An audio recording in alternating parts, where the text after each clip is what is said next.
મિત્રો, આગળ આપણે સંજ્ઞા વિશે ભણી ગયા છીએ. આજે આપણે વિશેષણ વિશે ભણીશું.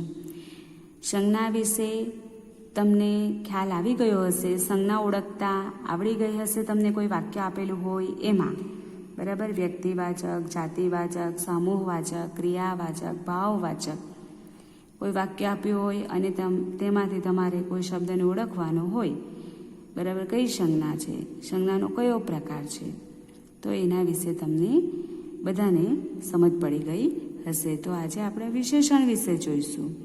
તો વિશેષણ વિશે પણ તમે ભણી જ ગયા છો. તો વિશેષણ એટલે શું? તો એની વ્યાખ્યા છે કે જે શબ્દ સંજ્ઞાના અર્થમાં વધારો કરે તેને શું કહેવાય? વિશેષણ કહેવાય છે. જેમ કે વાળ. વાળ સંજ્ઞા છે. હવે એમાં તમને આપ્યું કે લાંબા વાળ, કાળા વાળ, સુવાળા વાળ. તો વાળ જે સંજ્ઞા છે એના અર્થમાં આ જે શબ્દ છે એને શું કર્યો? વધારો કર્યો. તો એને શું કહેવાય? લાંબા, કાળા, સુવાળા. તો એને શું કહેવાય? વિશેષણ કહેવાય. એટલે આ જે શબ્દો છે સંજ્ઞાના અર્થમાં એણે શું કર્યું? વધારો કર્યો. એટલે એને વિશેષણ કહેવાય છે. ને જે સંજ્ઞાને વિશેષણ લાગ્યું હોય તે સંજ્ઞાને વિશેષ્ય કહે છે. તો વિશેષ્ય અહીં નવો શબ્દ આવ્યો છે, વિશેષ્ય. તો વિશેષ્ય કોને કહેવાય? તો કે જે સંજ્ઞાને વિશેષણ લાગ્યું હોય તે સંજ્ઞાને શું કહેવાય? વિશેષ્ય. અહીં જે સંજ્ઞા એટલે સંજ્ઞા વાળ, બરાબર, લાંબા વાળ, વાળ સંજ્ઞા છે. તો એ સંજ્ઞાને વિશેષણ લાગ્યું તો એને શું કહેવાય? વિશેષ્ય કહેવાય. ઉદાહરણો જોઈએ. આગગાડીના ડબ્બામાં બીડી ફૂંકાતી હતી. અને નીચે આપ્યું છે કે આગગાડીના ડબ્બામાં ઘણી બીડી ફૂંકાતી હતી. બરાબર, ઉપરનું વાક્ય છે અને નીચેનું વાક્ય છે. તો એમાં છે બીડી ફૂંકાતી હતી, પરંતુ ઘણી, બરાબર, આ ઘણી બીડી ફૂંકાતી હતી. એ ઘણી જે શબ્દ છે એણે સંજ્ઞામાં શું કર્યો? વધારો કર્યો. એટલે ઘણી શબ્દ છે વિશેષણ. તેવી જ રીતે બીજું ઉદાહરણ છે. સામળિયાએ શિર પર મોર મુકુટ ધારણ કર્યો હતો. મોર મુકુટ ધારણ કર્યો હતો, પરંતુ કેવો? સુંદર. સામળિયાએ શિર પર સુંદર મોર મુકુટ ધારણ કર્યો હતો. તો અહીં જે છે સુંદર શબ્દ, એણે શું કર્યું? સંજ્ઞાના અર્થમાં વધારો કર્યો. એમ કે સુંદર મોર મુકુટ ધારણ કર્યો છે. તો સુંદર એ શું છે? વિશેષણ છે. અને વિશેષ્ય બંને વાક્યમાં કયા આવશે? વિશેષ્ય કોને કહેવાય? તો જે સંજ્ઞાને વિશેષણ લાગ્યું હોય. તો આ જે સંજ્ઞા છે એને વિશેષણ આવ્યું તો એને શું કહેવાય? વિશેષ્ય કહેવાય.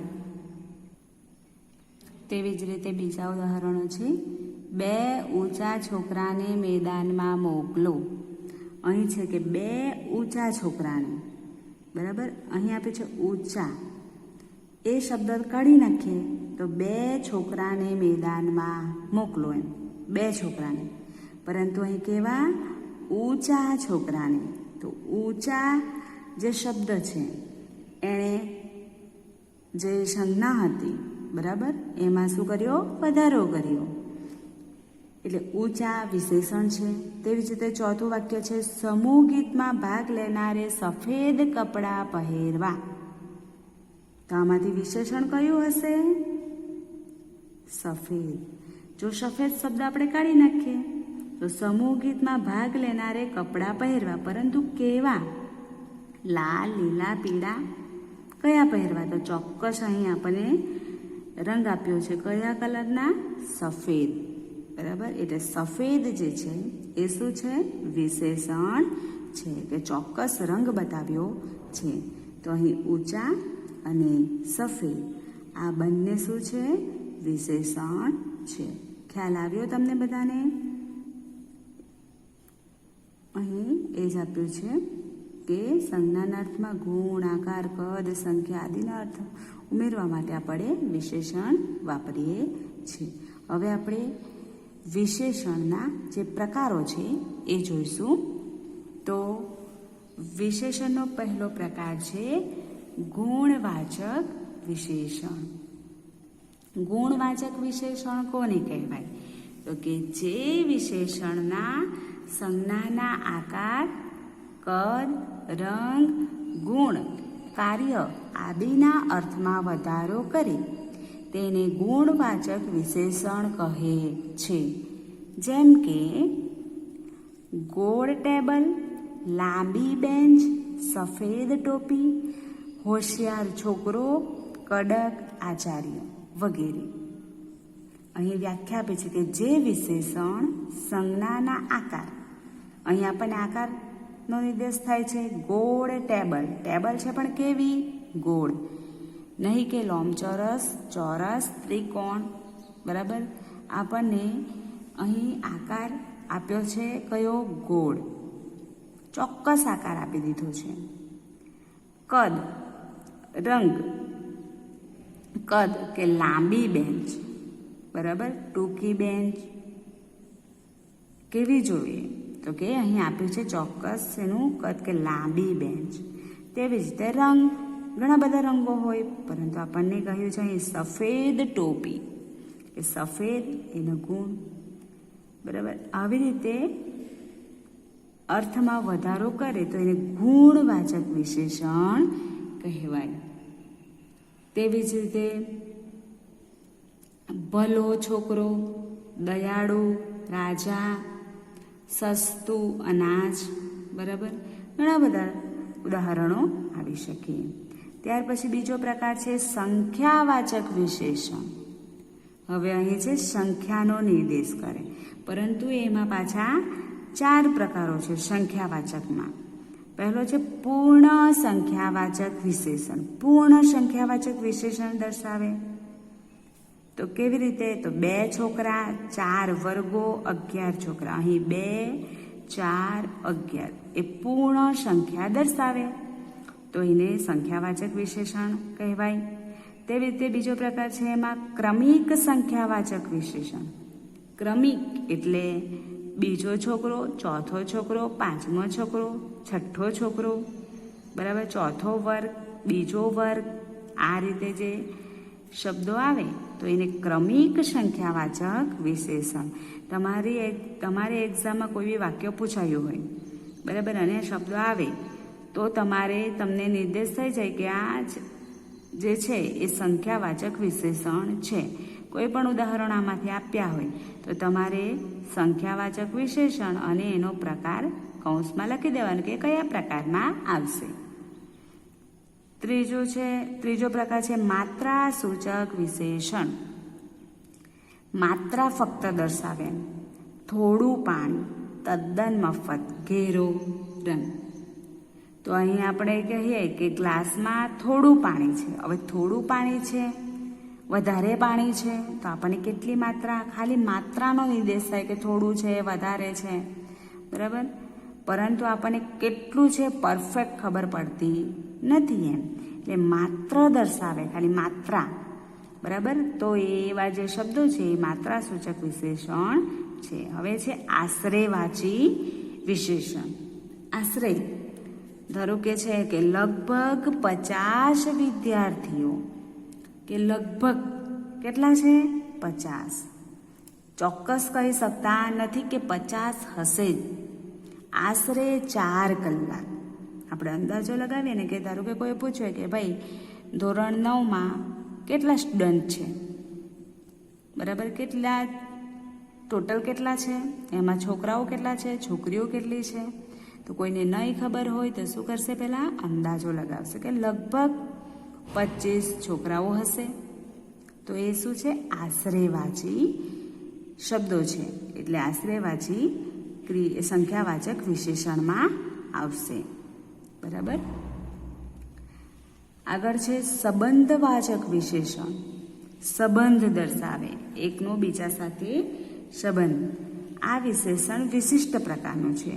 ઉદાહરણ આપ્યા છે. નદીનું કોતર, બીડીનું ઠૂઠું, એટલે નદી સાથે કોતરનો સંબંધ છે એ દર્શાવવા માટે અહીં નું જે અક્ષર છે એ વપરાયેલો છે, સંબંધનું દ્વારા દર્શાવાયેલો છે. તે રીતે બીડીનું ઠૂઠું, બીડીનું ઠૂઠું, કાનનું કુંડળ, કાનનું કુંડળ, બરાબર, નહીં કે પગનું કુંડળ આવે, આવે ના આવે ને, એટલે કાનનો કુંડળ સાથે સંબંધ છે.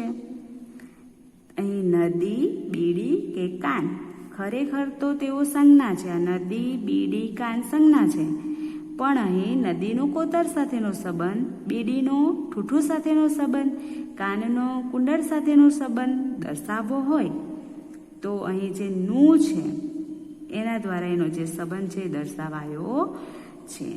એટલે આવી રીતે નો, ની, નું, ના, બરાબર. આવી રીતે નો, ની, નું, ના, ના દ્વારા જોડાવાય છે. જો તમને ઉદાહરણો આપ્યા છે કે સંબંધવાચક વિશેષણ ખરેખર સંજ્ઞા હોય છે, તે અન્ય સંજ્ઞા એટલે કે વિશેષ્ય સાથે, સંજ્ઞા એ જ વિશેષ્ય છે, એની સાથે નો, ની, નું, ના દ્વારા એનો સંબંધ દર્શાવાય છે. અહીં જે આપ્યું છે એકનો બીજા સાથે, બીજાનો ત્રીજા સાથે, આ રીતે પણ આવે. અહીં આપ્યું છે સોનાના કડાના કકડાની ચોરી. સોનાનું શું છે? કડું છે, અને કડાનો કકડો એટલે ટુકડો છે. અહીં જો 2 થી 3 સંબંધ દર્શાવાયા છે, બરાબર. ના દ્વારા એનો સંબંધ દર્શાવાયો છે. સોનાનું કડું અને કડાનો કકડો અને કકડાની ચોરી, એમ આ રીતે સંબંધ દર્શાવાયો છે. એના ઉદાહરણો આપ્યા છે.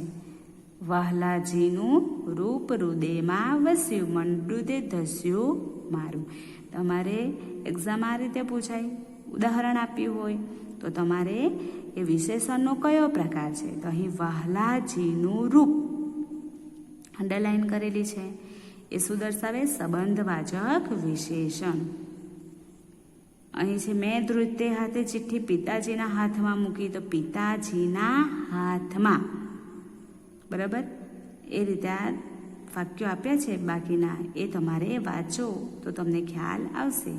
તો છેલ્લું આપ્યું છે પડખેના ગીરના જંગલમાંથી, પડખેના ગીરના જંગલમાંથી, બરાબર. એટલે સંબંધવાચક વિશેષણમાં નો, ની, નું, ના દ્વારા સંબંધ જોડાય છે. ખ્યાલ આવ્યો? આગળ આપણે જોઈએ. આગળ છે સાર્વનામિક વિશેષણ. સાર્વનામિક વિશેષણમાં શબ્દો છે મારું, તારું, તેનું, તેમનું આદિ શબ્દો છે એ સાર્વનામિક વિશેષણના છે. એ સર્વનામની વાત કરતી વખતે આ વિશેષણની વિગતે જોઈશું. સર્વનામ આપણે આગળ શીખવાના છીએ, બરાબર. તો અહીં જે શબ્દો ખાસ ધ્યાનમાં રાખવાના, મારું, તારું, તેનું, તેમનું, બરાબર. આ કોનું છે? તો આ મારું છે, બરાબર. તો એ બધા શબ્દો સાર્વનામિક વિશેષણ છે.